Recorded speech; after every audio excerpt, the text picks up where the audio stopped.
Xin chào các bạn, lại là Hana của các bạn đây. Hôm nay mình sẽ dẫn các bạn tới một điểm đến cực kỳ thú vị, biển Warden.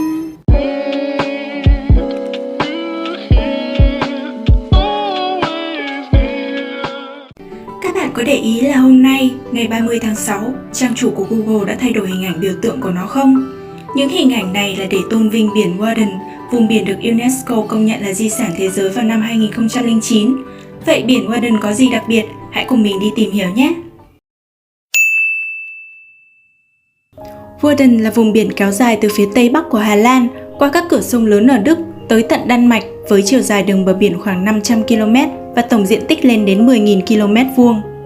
Vào ngày này năm 2009, các phần của biển Warden thuộc Đức và Hà Lan đã được UNESCO ghi danh vào danh sách di sản thế giới, còn phần mở rộng thuộc Đan Mạch thì được thêm vào sau này vào năm 2014. Nơi đây là một trong những hệ sinh thái gian triều lớn nhất còn sót lại trên thế giới. Hệ sinh thái gian triều tức là vùng đất bị ngập trong nước biển mỗi khi thủy triều lên. Đặc trưng của khu vực này là các bãi đất lầy và thoải, các rãnh thủy triều sâu. Bãi biển Warden của hiện tại là kết quả của những trận sóng cồn lớn trong lịch sử, cuốn đi các vùng đất than bùn phía sau các cồn cát duyên hải, để lại các đảo như bây giờ. Bình thường, bãi biển Warden bị ngập nước biển, nhưng mỗi ngày có 2 lần thủy triều rút xuống để lộ ra phần thềm bùn rộng lớn trải dài tới 15 km. Chính vì thế, Warden còn được nhiều người gọi với cái tên là bãi biển biến mất 2 lần một ngày. Biển Warden nổi tiếng là nơi có đa dạng sinh học rất phong phú. Tại đây hiện có hơn 10.000 loài động thực vật cùng sinh sống, từ những sinh vật siêu vi cho tới các loài chim, cá và động vật có vú. Được coi là một trong những khu vực quan trọng nhất trên toàn cầu đối với các loài chim di cư. Người ta đã ước tính rằng vùng đất ngập nước này được hơn 10 triệu con chim từ châu Âu, châu Á, châu Phi ghé thăm hàng năm và có thể chứa tới 6,1 triệu con cùng một lúc. Tuy nhiên, sự đa dạng sinh học của biển Warden rất dễ bị tổn hại bởi ô nhiễm môi trường do con người gây ra. Vì vậy, chính quyền Hà Lan, Đan Mạch và Đức đã hợp tác cùng nhau kể từ năm 1978 trong vấn đề bảo vệ và bảo tồn biển Warden. Một điều nhất định phải thử khi đến đây chính là trải nghiệm đi chân trần trên các bãi bùn lầy để bàn chân được massage một cách tự nhiên. Lưu ý là bạn nên đi cùng với các hướng dẫn viên để tránh đi vào vùng sụt lún gây nguy hiểm nhé. Một chuyến đi bộ trên bờ biển với sự hướng dẫn của nhân viên bảo tồn vùng biển sẽ giúp bạn hiểu thêm được nhiều điều về những cư dân của vùng biển độc đáo này, ví dụ như loài giun cát hay những chú sò, trai, ốc và sao biển. Đặc biệt, không thể không kể đến những cư dân nổi tiếng nhất ở khu vực này, những chú hải cẩu. Có tới hơn 30.000 cá thể hải cẩu đang sinh sống tại vùng biển Warden. Chúng thường tìm kiếm thức ăn khi biển ngập nước và thư giãn, sưởi ấm, tắm nắng lúc thủy triều rút. Vị khách nào khi đi du lịch đến đây cũng đều mong ước được nhìn ngắm những chú hải cẩu dễ thương này. Du thuyền sẽ đưa du khách đến gần những bãi cát nơi hải cẩu sinh sống nhưng vẫn giữ một khoảng cách an toàn nhất định để tôn trọng môi trường sống của chúng. Vùng biển Warden còn nổi tiếng với những ngôi nhà có đầu hồi với mái thấp, lợp bằng rơm rạ giúp bảo vệ người dân địa phương khỏi những cơn gió khắc nghiệt điển hình của vùng biển Bắc nước Đức. Những ngôi nhà như vậy thường được người dân ở đây cho thuê làm nhà nghỉ. Những thị trấn cảng xinh đẹp xung quanh biển Warden cũng là hình ảnh biểu tượng của nơi đây.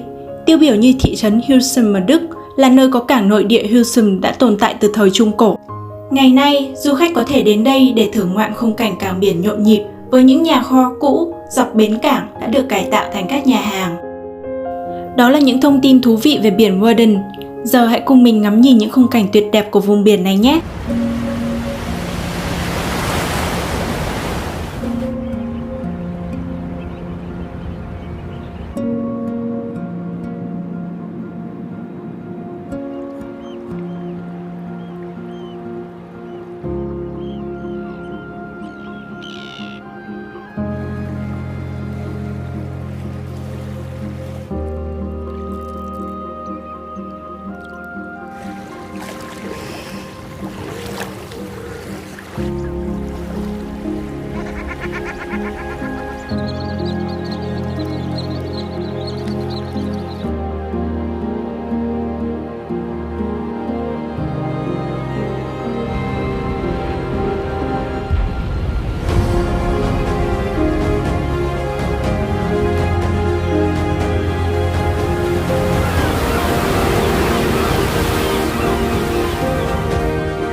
Trên đây đều là những thông tin mà mình tìm hiểu được thôi, chứ mình cũng chưa thực sự được trải nghiệm đâu.